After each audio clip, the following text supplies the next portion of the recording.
Buenas noches, qué bueno que nos acompaña nuevamente aquí en Observatorio Cotidiano, una mirada desde las ciencias de la sustentabilidad. Hoy vamos a platicar sobre calidad del aire en nuestro país, calidad del aire en nuestra Ciudad de México, calidad del aire en el mundo. ¿Por qué es tan importante este tema y por qué es tan sentido para las y los mexicanos este asunto? Y para ello me acompañan esta noche en el estudio Óscar Peralta. Óscar, muchísimas gracias por estar con nosotros. Gracias. Él es investigador del Centro de Ciencias de la Atmósfera, aquí de la UNAM. También está con nosotros Manuel Suárez Lastra. Manuel, muchísimas gracias. Muchas gracias, María, por la invitación. Él es director del Instituto de Geografía, también de aquí de nuestra Casa de Estudios de la UNAM, y también está con nosotros el Horacio Riojas. Horacio, muchas gracias. Gracias por la invitación. Él es director de Salud Ambiental en el Centro de Investigación de Salud Poblacional del Instituto Nacional de Salud Pública en Morelos. Y bueno, pues sin más, ¿por qué es importante el tema de la calidad del aire? Hace poco salió, la semana pasada, en una nota en un periódico en la que nos aseveraban que respirar el aire en la Ciudad de México equivale a fumarse 40 cigarrillos al día. ¿Es esto verdad? ¿Es esto mentira? ¿Qué tan lejos, qué tan cerca estamos de esta situación? Bueno, yo creo que en estricto no es cierto. No es equivalente la exposición a los contaminantes en la Ciudad de México a fumarse 40 cigarrillos. Es bastante menos. La exposición a humo de tabaco es la más peligrosa, la que tiene mayores concentraciones de contaminantes como partículas. Y además directo, ¿no?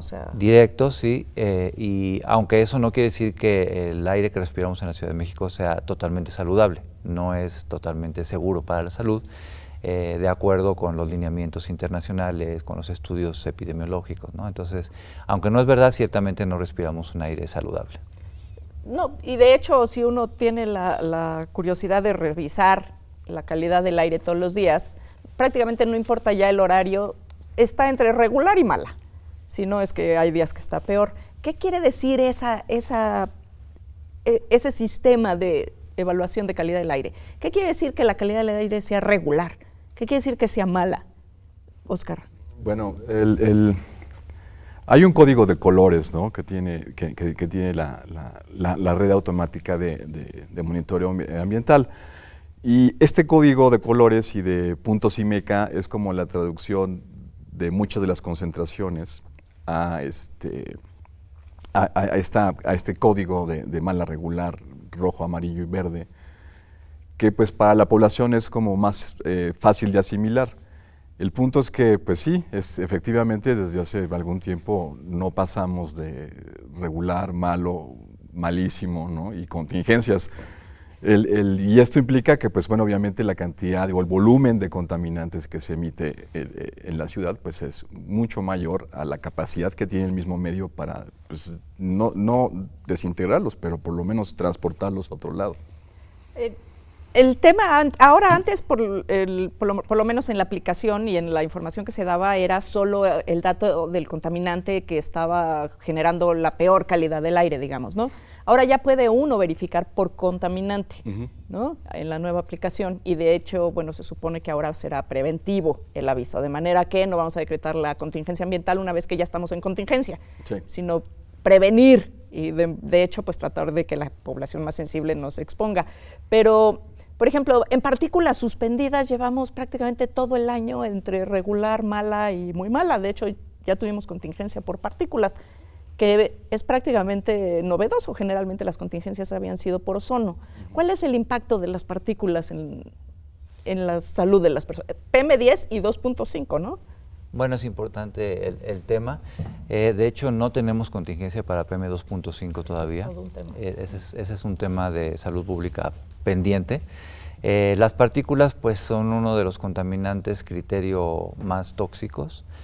Se ha asociado con mortalidad prematura, con efectos en población sensible, como adultos mayores, asmáticos. Entonces, es muy importante impulsar ese monitoreo de PM2.5, que de hecho no se tiene en todas las ciudades, ¿no? Y debería de ser uno de los puntos importantes para estar reportando en términos de salud. Lo de los colores también quería mencionar, se refiere a cuando se excede la norma de salud, ¿no? Que eso también, si no está en verde, quiere decir que estamos por encima de la norma, quiere decir aunque diga que es regular. Aunque diga que es regular, estamos por encima de la norma, por lo tanto no es aire seguro para la salud. El tema de las partículas y el orden de la ciudad, la movilidad, por ejemplo, si uno se toma la curiosidad de verificar de dónde está el punto permanente donde se está generando las partículas prácticamente desde principios de enero, es la zona del nororiente, allá por donde está la construcción del nuevo aeropuerto. ¿Qué pasa ahí? El tema de ¿cómo se pega el tema de la movilidad con el tema, por ejemplo, de la construcción de estructuras de movilidad tan grandes como es la del nuevo aeropuerto de la Ciudad de México? Pues digo, toda la ciudad está relacionada consigo misma, ¿no? De hecho, yo opinaría que el problema de la contaminación en general en la Ciudad de México es un problema que tiene que ver con, uno, cómo ha crecido la Ciudad de México, y dos, cómo nos movemos en la Ciudad de México, porque finalmente pues, el transporte es uno de los de las fuentes más importantes de contaminación. Pero además de eso, habría que pensar en que, porque de alguna manera como que la forma de atacar el problema ha sido a través de la tecnología, ¿no? Y de normas para vehículos, por ejemplo, y de contaminantes que evidentemente son importantes, pero que solo son una parte del problema. Incluso en un estudio que hicimos hace unos años con Aarón Hasilevich, donde veíamos cuál sería el impacto en la reducción de contaminantes si incluyéramos vehículos híbridos, ¿no? en la flota vehicular. En sustitución de vehículos ¿pero particulares de o...? Sí, particulares, sí. Okay. particulares. Veíamos que solo empezabas a tener una mejoría cuando sobrepasabas 20% de la flota vehicular, ¿no? Para que eso suceda van a pasar muchísimos años, ¿no? Y eso nada más era un impacto ligero. Entonces no nada más es la tecnología la que ¿Y a qué ritmo está cambiar, creciendo ¿no? la flota vehicular? No tanto, está más o menos estable desde hace algunos años, simplemente porque no caben más coches en la calle, ¿no? Bueno, ya hace poco también se anunciaba, ¿no?, que la Ciudad de México es la ciudad con menor velocidad crucero, ¿no?, del planeta. Sí. O sea, no es un gran honor, pero... Y eso también tiene impacto en términos de la gente tiene que pasar muchas horas en la calle para moverse. Sí, pero fíjate que, o sea, sí está mal tener una movilidad reducida, por supuesto, y además en términos de contaminación de los vehículos por el torque que emites al estar arrancando y contaminas más. Pero por otro lado, desde el punto de vista urbanístico, si no tienes congestionamiento, no tienes transporte público masivo, ¿no? O sea, todas las ciudades que tienen transporte público masivo eficiente tienen algún tipo de congestionamiento, ¿no? O sea, es cuando das la vuelta para eso. Entonces, no necesariamente es una... O sea, si diríamos que es condición sine... O sea, estar muy mal para poder empezar a mejorar. No, lo que pasa es que si no tienes ese problema, entonces no necesitas el transporte público masivo, ¿no? En una ciudad del tamaño de exacto, es el tamaño, ¿no? Porque hay ciudades en Europa, sí, como Amsterdam, pero bueno, que tienen un enorme sistema de transporte colectivo. Pero bueno, es otra historia muy diferente, ¿no? O sea, Oscar, ¿cómo podríamos empezar a hacer esa transición?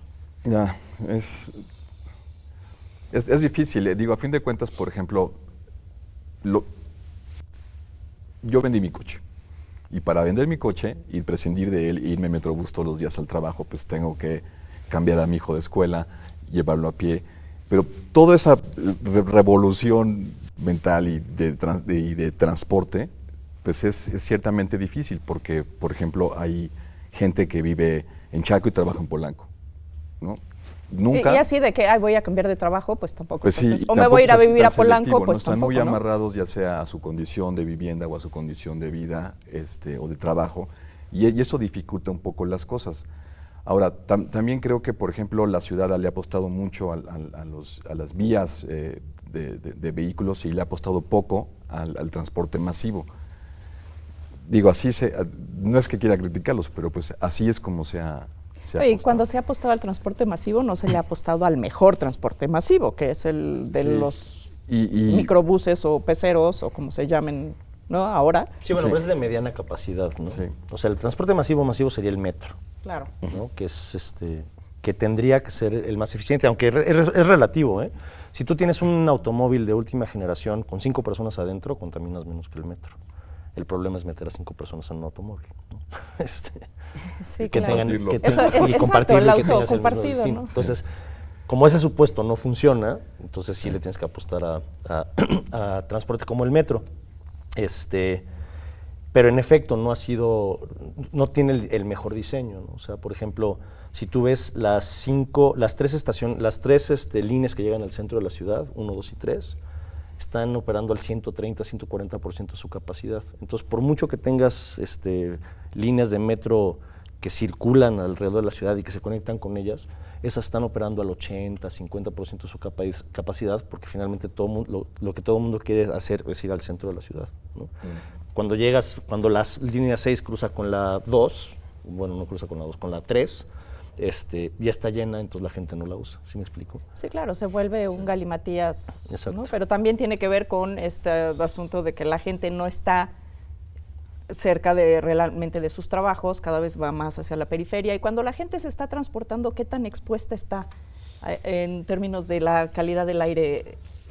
Pues bastante, y depende de en qué se transporte. Digamos, los estudios que se han hecho de exposición personal muestran, por ejemplo, que si tú vas en un microbús en malas condiciones, te expones a concentraciones muchísimo más altas que si vas caminando, por ejemplo, ¿no?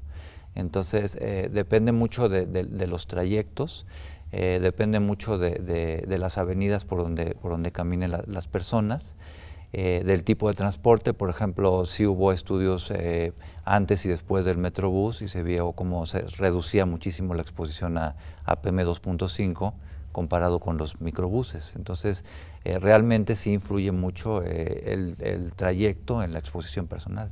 Y qué interesante es que el tema del tipo de transporte impacta también de manera tan directa en la calidad y en la exposición de las personas a la calidad buena o mala del aire. Bueno, no se nos vaya, vamos a hacer como siempre un breve corte.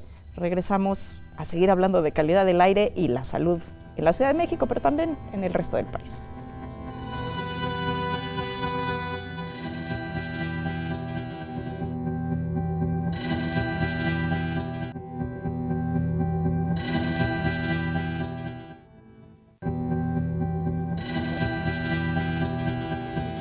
Qué bueno que sigue con nosotros aquí en Observatorio Cotidiano, una mirada desde las ciencias de la sustentabilidad. Estamos charlando sobre contaminación del aire y bueno, vamos a entrar a la pregunta que yo creo que muchos de nosotros nos estamos haciendo, y es ¿cómo se mide en la ciudad? ¿Y estamos midiendo bien? ¿Estamos haciendo bien las cosas para informarle al público lo que tiene que hacer en términos de salud? Y ¿estamos tomando las medidas adecuadas para ir, o sea, vamos avanzando en términos de calidad del aire? Porque de pronto como que uno sintiera que vamos de regreso, ¿no? Hay más días contaminados ahora que hace algunos años, ¿no? Oscar. Ay. Uy. A menos en la Ciudad de México se mide correctamente lo que se llama contaminantes criterio, que son un grupo de 5, 6. Eso no significa que sean todos. Curiosamente, ahora que estábamos hablando sobre la diversificación del transporte y la multiplicación de la población en la ciudad, pues también se multiplican la cantidad de contaminantes. Incluso, seguramente Horacio sabe con mucha certeza que apenas comenzamos a vislumbrar cuál es la composición química de las partículas, porque pues solo se hace el análisis de la gravimetría, ¿no? De cuántos hay en volumen. Pero no cuáles. Pero no qué contienen. Y entonces apenas estamos comenzando a hacer estudios sobre eso. ¿Y por qué es tan importante hacer ese estudio, Horacio? Bueno, el asunto es que las partículas en general, por su tamaño, pueden ser peligrosas, ¿no? Mientras más pequeñas, entran a mayor profundidad en el aparato respiratorio. Y más difíciles de medir. Y más difíciles de medir y más tóxicas son. Esa es una parte, la parte del tamaño de la partícula. Pero ciertamente también está el asunto de la composición. Por ejemplo, la contaminación del aire está catalogado por la IARC, que es la Agencia Internacional de Investigación para el Cáncer, como cancerígeno tipo 1. Y la principal razón de eso es porque las partículas pequeñas contienen hidrocarburos aromáticos policíclicos. Entonces, qué tan tóxico es una partícula depende de qué concentración de ese contaminante tiene. Y lo mismo puede variar la concentración de algunos metales, como plomo, cadmio, y ahí puede haber una diversidad en diferentes zonas de la ciudad o de las ciudades. También por actividad. También por actividad. Zonas más industriales, Así zonas es. más residenciales. Varía el tipo de partículas. Sí, entonces, lo que mencionabas del norte de la ciudad es importante porque son partículas que vienen de las industrias y que pueden tener concentraciones más altas de algunos metales, por ejemplo. Y el orden de la ciudad, o el desorden de la ciudad, cómo nos transportamos, de dónde a dónde está moviéndose la gente, ¿cuáles son los datos? O sea, los datos duros, ¿cuánto tiempo está invirtiendo la gente en moverse, ya sea en transporte colectivo o en transporte privado? En promedio 1 hora. En promedio 1 hora, pero hay evidentemente viajes mucho más largos, hay viajes de hasta 2 horas, ¿no? O sea, hasta 3 horas. Hay gente que está 4 o 5 horas en el transporte durante un día, no es la mayoría. Habría que decir que tampoco estamos tan excedidos respecto, si nos comparamos con otras ciudades similares a la Ciudad de México, como Sao Paulo, como Delhi, como Calcuta, Los Ángeles. Los Ángeles por ahí van, o sea, están casi tan mal como nosotros en tiempos de traslado, ¿no? En cambio, hay otras ciudades como Nueva York, ¿no? Que están basadas en el transporte público, que son mucho más eficientes, aunque son más o menos del mismo tamaño, ¿no? Pero comparado con otras ciudades del mundo, estamos más o menos parecidos, ¿no? Dentro de los márgenes. El tema del transporte colectivo, digamos, ¿por qué nos hemos tardado después de, que fue en los 70s, ¿no? Que entró el metro. 68. 68. ¿Por qué nos hemos tardado tanto en algún momento como que ralentizamos el proceso de masificación del transporte colectivo y de pronto optamos por la peor opción, que es el transporte colectivo cada vez más pequeño? El de la pecera, el del microbús, el de la parada donde pues quiera la gente, en lugar de que haya, como había en algún momento también. Pues yo me acuerdo de que uno tenía que correr a la parada del camión para subirse y a veces te dejaban, ¿no? Y si no tocabas a tiempo el botón, pues tampoco se paraba, ¿no? Creo que la cuestión fue que había una baja inversión en el transporte público de la ciudad, ¿no? Y entonces los peceros, que eran estos carros American, ¿no? Empezaron a ser una solución por una cuestión de mercado, simplemente porque eran completamente piratas además, en el que pues pagabas $1 y te llevaban, ¿no? Porque si no te tenías que ir de mosca en el camión. O sea, los chavitos de ahorita no se acordarán de eso. Los delfines no te dejaban ir de mosca. No, pero esto Ni siquiera parado. Esto fue justo después cuando empezó Ruta 100, ¿no? Pero bueno, había una falta de transporte público porque había una falta de inversión. Y entonces empiezan los peceros como carros que se convierten en combis, que luego se convierten en microbuses y que ahorita poco a poco están transitando hacia camiones de mediana capacidad, que no es la solución, ¿no? Yo creo que la solución está en el transporte público. Lo que sí creo, Mireya, es que el problema en realidad, si lo ves en términos del país, no está en la Ciudad de México. En la Ciudad de México, el 80% de los viajes se hacen en transporte público, ¿no? Lo cual demuestra una eficiencia bastante alta de la ciudad. Lo que pasa es que somos muy grandes, ¿no? Entonces el volumen de contaminantes pues, evidentemente es mayor. Yo creo que el problema está en otras ciudades. Está en otras ciudades como Tijuana, como Guadalajara, como Monterrey, y ciudades medias que están creciendo, ¿no? Puebla, Toluca. Como siguiendo el mal ejemplo, digamos. Ahí sí está el problema, ¿no? Porque ahí estamos hablando de ciudades donde están haciendo entre 50 y 80% de los viajes son en automóvil, ¿no? A medida que vayan creciendo estas ciudades, el problema va a ser muchísimo más grande, ¿no? En la Ciudad de México está bastante controlado, creería yo, en ese sentido. En términos de los modos de transporte, ¿no? Claro, aunque la eficiencia es bajísima. Pues, más o menos, ¿no? No, o sea, en términos del tiempo relativo que al tiene tamaño, que invertir relativo al uno, tamaño no estamos tan mal. por las distancias que recorremos. Exacto. Sí. Bueno, también hay una cosa que es importante y que mencionó Manuel, que ciertamente sí es la Ciudad de México la que, no es que controle, pero mide con mayor efectividad y con mayor eficiencia y con mayor profesionalismo la calidad del aire. Porque se hace también desde hace mucho tiempo, ¿no? Sí, y la academia ha estado participando. Exacto, y en la marcha pues han aprendido muchas cosas y realmente están muy bien. El problema es justamente todas las ciudades secundarias. ¿Y ahí qué está pasando en términos de salud, Horacio? Bueno, ahí nada más decir un poco más, hay un atraso muy grande en la medición Entonces, eso nos lleva a que no sepamos muy bien qué está pasando, Claro. porque no sabemos a qué concentraciones se está exponiendo la población y a qué contaminantes.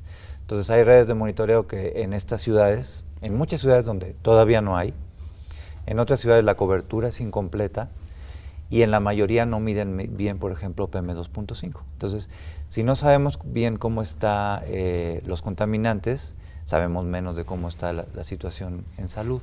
Entonces, estoy de acuerdo en que en términos de medición en la Ciudad de México, donde hay mayor avance, pero hay ciudades como Salamanca, Monterrey, que en muchos días pueden ser peores ciudades que la muy Ciudad industriales de México. También, ¿no? Sí, o Coatzacoalcos, donde no medimos, Coatzacoalcos. y a lo mejor habría que medir hidrocarburos en lugar de otros contaminantes.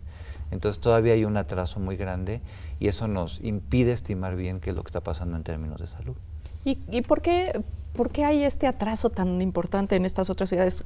Si venimos de un proceso de aprendizaje en la Ciudad de México, ¿no? En el cual a lo mejor hasta un poquito tarde, pero ya sabemos lo que significa y lo que aporta y lo importante que es hacer estos procesos, ¿por qué no lo hacemos en los otros lugares? ¿Por qué tenemos que esperar a que pase algo fatal, que se mueran los pajaritos, para que se tomen acciones preventivas? Mira, yo creo que los impactos de la contaminación están todavía poco visibles y la gente que tiene que invertir en las mejoras todavía no los ve. Entonces, digamos, por eso es necesario hacer un esfuerzo de cuantificar los impactos en salud y los impactos económicos de la contaminación. Visibilizarlos. Claro, ¿no? porque en términos sociales es la gente, el sector salud quien está pagando, ¿no? Entonces esos costos hay que hacerlos visibles para poder hacer entender que estas inversiones son necesarias. Yo creo que además también históricamente se percibe que la contaminación es un problema de la Ciudad de México, ¿no? Sí, el problema lo tienen ellos. El problema lo tienen ellos. O bueno, nosotros. ¿No? Y creo que eso es una cosa que no es nada saludable, ¿no? Para las ciudades pequeñas. Pero la gente en las ciudades, por ejemplo, como Guadalajara, ya se nota, o sea, ya se ve, ya se siente, ya no es así de que es problema de los chilangos, o sea, es obviamente un tema en la ciudad. En realidad todas las ciudades que yo creo que tienen más de 1 millón de habitantes. Ciudad y zona conurbada, porque Guadalajara ya enfrentan problemas de contaminación. El punto es que también creo que la calidad del aire y temas medioambientales son tocados como al final de todas las agendas políticas, porque pues ahí tienen prioridades, probablemente tienen que hacer más infraestructura o tienen que invertir en algunas otras cosas, pero sí creo que han como relegado esto a pues finales de tiempos políticos o lo han apresurado por tiempos políticos, pero sin ningún interés realmente serio en darle no solo una aplicación o una iniciación al monitoreo de calidad del aire, sino darle un mantenimiento per se. ¿Hay porque muchas veces algún dato en el que sepamos el impacto que tiene económico la calidad del aire? O sea, en términos de horas persona perdidas de trabajo o en el tiempo de hora pasajero perdido en el espacio del microbús o del pecero, de lo que sea. O sea, ¿hay mediciones en el tema de salud, por ejemplo? ¿Cuánto le cuesta a la ciudad? Bueno, la última estimación del INEGI decía que es 3.2 del PIB, lo que le cuesta al país la contaminación. Nosotros hemos hecho estimaciones, por ejemplo, cuando se hizo el cambio de las normas. Es más o menos lo que produce la minería. Sí. Toda la minería en el país. Y en términos de salud, nosotros hicimos estimaciones de lo que le está costando al sector salud no tener buena calidad del aire y es arriba del 20% de su presupuesto. Esas son las formas de hacer visibles los costos, ¿no? Y que la misma gente vaya demandando mejor calidad del aire. O sea, también es importante esta cuestión de las personas, la sociedad civil se movilice para pedir o exigir una mejor calidad del aire. Por ejemplo, en Monterrey se está empezando a mover el tema, ¿no? En los últimos meses, que tradicionalmente no se veía, y ahora todo el mundo está asustado porque Monterrey es muchos años la ciudad más contaminada del país. Mira, ¿quién lo hubiera dicho, verdad? ¿Y qué están haciendo? Digo, por un lado el sistema de monitoreo, pero para corregir. Sí, bueno, depende porque mucho un poco, como dices tú, ¿no? Son ciudades que han apostado por el coche también, ¿no? Sí, hay muchas ciudades que apenas están terminando de elaborar bien sus programas de gestión de calidad del aire, por ejemplo, los ProAires, ¿no? Entonces, ahí son las instancias donde se tiene que discutir qué tanto los gobiernos locales tienen que invertir en mejorar la calidad del aire, en medir mejor y en hacer prevención. Oscar, así si pudiéramos decirle algo a la audiencia como de cierre, en términos de las mediciones y de las acciones que pueda tomar la gente para contribuir a una mejor calidad del aire en nuestras ciudades en general, en el país. Bueno, básicamente que la única recomendación, de hecho, es quejarse, ¿no? Por ejemplo, alzar la voz. Sí, alzar la voz y organizarse. Digo, no pasa nada si la gente se organiza y se queja, ¿no? Al contrario. Como los árbitros. Como con los árbitros en el fútbol, ¿no? Los odiamos, pero son mal necesarios. Digo, a fin de cuentas, pues la gente tiene que exigir, porque ninguna autoridad, y lo sabemos, hemos vivido aquí, ¿no? Por años, va a ser proactiva, siempre va a ser reactiva. Y mientras no vea el problema, nunca va a poner ninguna solución, ¿no? 2 palabras para cierre. Yo creo que lo más importante que le ha pasado a la Ciudad de México, sea o no cierto que haya sido culpa de la contaminación, son los pajaritos que mencionabas, ¿no? Porque eso lo que hizo fue crear conciencia y fue voltear a ver a la contaminación. Y lo que sí ves es que fue en 90 y qué, 94, ¿no? 90 y tantos, 90. por ahí. 90. Pero bueno, sí. 25 años donde 97. sí, la tendencia ha disminuido, ¿no? O sea, definitivamente hay una mejor calidad del aire hoy. Digamos que hace 20 los años. canarios en la mina funcionaron en ese para algo. momento. Bueno, pues llegamos al final del programa. Muchísimas gracias, Oscar. Muchísimas gracias, Manuel. Muchísimas gracias, Horacio, por haber estado aquí. Y bueno, pues este es un tema que sigue abierto y del cual seguiremos platicando. Está abierta la mesa. Y bueno, pues muchas gracias a usted que nos acompañó, a todo el equipo de TV UNAM que hace posible este programa. Y pues nos vemos en la próxima emisión de Observatorio Cotidiano, una mirada desde las ciencias de la sustentabilidad.